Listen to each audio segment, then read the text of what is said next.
नमस्कार, मैं डॉक्टर सपना बुंदीवाल, स्त्री रोग विशेषज्ञ। आज इस वीडियो में हम बैक एक के बारे में बात करेंगे, यानी पीठ दर्द या कमर दर्द के बारे में बात करेंगे। बैक एक बहुत ही कॉमन समस्या है प्रेगनेंसी में और अदरवाइज़ भी।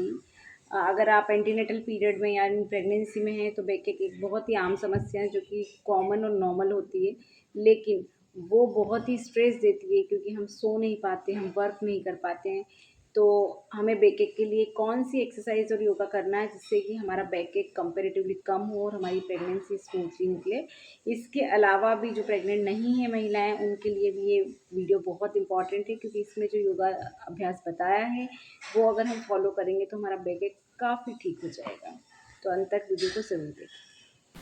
नमस्कार। आज हम बात करेंगे हमारे इस वीडियो में बैक पेन या बैक एक की। अगर आप बैक एक से या बैक पेन से परेशान हैं तो आपको किन किन आसनों का अभ्यास करना चाहिए वो आज हम इस वीडियो में देखेंगे। कई लोगों को शिकायतें होती हैं, कुछ लोगों को स्लिप डिस्क रहता है, कुछ लोगों को लंबर या सैक्रम रीजन में प्रॉब्लम है, कॉक्सिल में प्रॉब्लम है या एटलस एक्सिस में इश्यूज हैं। तो उसके लिए हमें किन किन आसनों का अभ्यास करना चाहिए जिससे आपका जो बैक पेन है उसमें आपको रिलीफ हो, साथ ही साथ फ्यूचर में आपकी होने वाली जो बड़ी समस्याएं हैं उनसे आप कैसे निजात पा सकते हैं। तो आइए शुरुआत करते हैं बैक पेन से रिलेटेड कुछ आसनों की। सबसे पहले आप लेट जाएं। हम जो आसनों का अभ्यास करेंगे वो लेट के करेंगे। लेटने में सबसे पहले आपको पेट के बल लेटना है। पेट के बल लेटने के बाद सबसे पहले शुरुआत होगी, हम वार्म अप कर लें, अर्थात अपने बॉडी को थोड़ा सा स्ट्रेच करेंगे। दोनों पैरों को मिला लें, दोनों हाथों को सामने की तरफ लेके आए। इस तरीके से पूरी बॉडी को स्ट्रेच कर लें। Release, relax. इसके बाद सबसे पहले करेंगे मकर आसन। पूरी बॉडी पीछे से बिल्कुल स्ट्रेट, दोनों पैर पीछे से मिले हुए, दोनों हाथों को एल्बो के इस तरीके से मोड़ के रखना है। फिर दोनों हाथ अपने गाल पे, मकर आसन का अभ्यास। ये आपकी पोजीशन होनी चाहिए। श्वास प्रश्वास बिल्कुल सामान्य। आप इससे महसूस करेंगे कि आपका जो नीचे का पोर्शन है, जो आपका लोअर बैक पोर्शन है, वो आपका बिल्कुल रिलैक्स हो रहा है। उसमें अगर किसी प्रकार का कोई तेज या सीवियर कोई पेन हो तो आप इसको थोड़ा थोड़ा रिलैक्स करते हुए कम भी कर सकते हैं इस अभ्यास को। चलिए, अगला अभ्यास हमारा शलभासन का है। शलभासन यानी लोकस्ट पोज। इसके लिए पूरी बॉडी को बिल्कुल रिलैक्स छोड़ दें। दोनों पैर मिले हुए रहेंगे, दोनों हाथ आपकी थाइस के नीचे, ठुड्डी जमीन पे। सामान्य श्वास प्रश्वास। अब धीरे से श्वास भरते हुए हाथ के सहारे से एक पैर को ऊपर की तरफ उठाएं जितना हो सके, फिर नीचे लेके जाएं। एक्सहेल, इनहेल, सांस भरते हुए पैर ऊपर उठाएंगे जितना हो सके, अधिक से अधिक। श्वास छोड़ते हुए पैर को नीचे की तरफ लेके जाएं। फिर दोनों पैरों से अगर संभव हो तो एक साथ करें। दोनों पैर ऊपर की तरफ उठाएं जितना हो सके, फिर धीरे से सांस छोड़ते हुए नीचे की तरफ आएंगे। Release, relax. श्वास प्रश्वास सामान्य। इसके बाद अगला अभ्यास भुजंगासन। भुजंगासन के लिए दोनों पैरों को मिलाएं, दोनों हाथों को कंधों के बाजू में रखें। श्वास लेते हुए बॉडी को ऊपर की तरफ उठाने का प्रयास करें जितना हो सके। इस बात का विशेष ध्यान रखें कि आपकी जो बॉडी है वो नेवल तक उठनी चाहिए। आपकी नाभि तक बॉडी को ऊपर उठाना है, अपर बॉडी ऊपर। फिर सांस छोड़ते हुए नीचे की तरफ जाएंगे। Release, relax.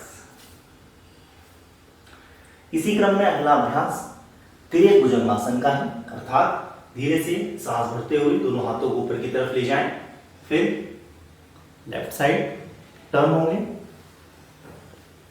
फिर राइट साइड टर्न होंगे। इस बात का विशेष ध्यान रखें कि श्वास प्रश्वास आप होल्डिंग के अनुसार लेना और छोड़ना कर सकते हैं। Release, relax.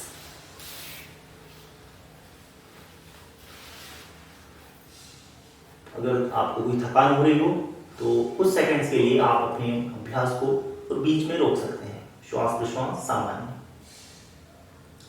अगला अभ्यास धनुरासन का है। धनुरासन के लिए दोनों पैरों को मोड़ेंगे, टखनों को पकड़ें, धीरे से दोनों पैरों को ऊपर की तरफ उठाएं और आगे से अपनी अपर बॉडी ऊपर की तरफ उठाने का प्रयास करें अधिक से। धनुरासन का अभ्यास। श्वास छोड़ते हुए वापस नीचे की तरफ आएंगे, धीरे से टूटी जमीन पे दोनों पैरों को छोड़ दें, रिलीज, रिलैक्स।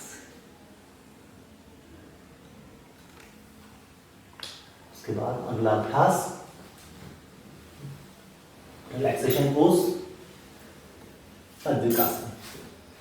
दोनों हाथ सामने की तरफ लेके जाएं, एक के ऊपर एक रखें, चिन को जमीन पर रखें, बॉडी बिल्कुल स्ट्रेट, श्वास बिल्कुल सामान्य, रिलैक्सेशन पोज।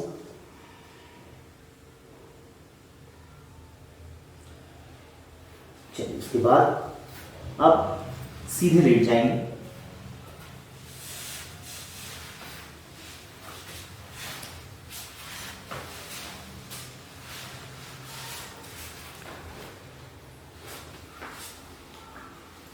सीधे लेटने के बाद बॉडी को बिल्कुल रिलैक्स छोड़ें, सामान्य श्वास प्रश्वास। उसके बाद अगला अभ्यास हमारा ट्विस्टिंग का है।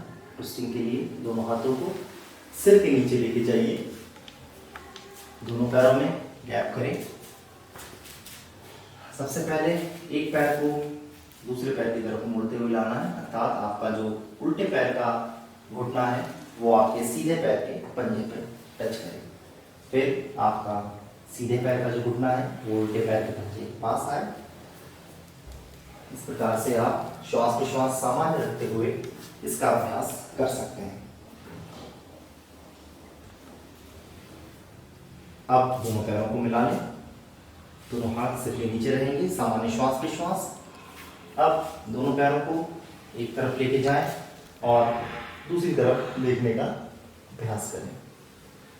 फिर दूसरी तरफ से इस ट्विस्टिंग को करेंगे।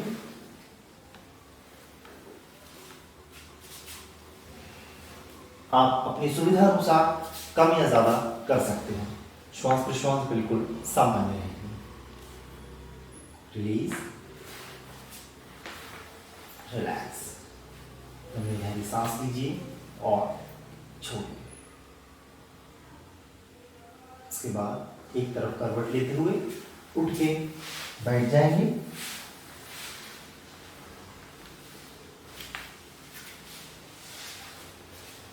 कमर के लिए चक्की चालासन बहुत उपयोगी है। दोनों हाथों को सामने की तरफ रखें, दोनों पैरों में गैप करेंगे, हाथ बिल्कुल सीधे रहेंगे। श्वास छोड़ते हुए सामने की तरफ जाएं, श्वास लेते हुए पीछे की तरफ आए। प्रयास ये करेंगे जब आप आगे झुकें तो आपका अंगूठा आपके हाथों से टच हो। हाथों को बिल्कुल नहीं मोड़ना है, हाथ बिल्कुल सीधे रहेंगे। पहले क्लॉकवाइज फिर एंटी क्लॉकवाइज, दोनों तरफ से इस अभ्यास को करने का प्रयास करें। जितना हो सके अधिक से अधिक इस अभ्यास को करें। रिलीज, रिलैक्स, सामान्य श्वास प्रश्वास। जितना हो सके आप इस अभ्यास को करने का अभ्यास करें, प्रयास करें। इसके अलावा कुछ और आसन हैं जिनको आप अपनी सुविधा अनुसार इसमें जोड़ सकते हैं या कम कर सकते हैं। शरीर की अपनी अपनी कैपेसिटी होती है, उस कैपेसिटी के अनुसार ही आप इन आसनों को परफॉर्म करें। खास तौर से मैं पुनः दोहराऊंगा, किसी भी योगाभ्यास को या किसी भी फिजिकल एक्टिविटी को करते हुए अगर आप अनकंफर्ट या डिस्कंफर्ट फील करें तो उसको उसी समय छोड़ दें या फिर अपने जो निर्देशक हैं उनसे इस बारे में सलाह लें। धन्यवाद।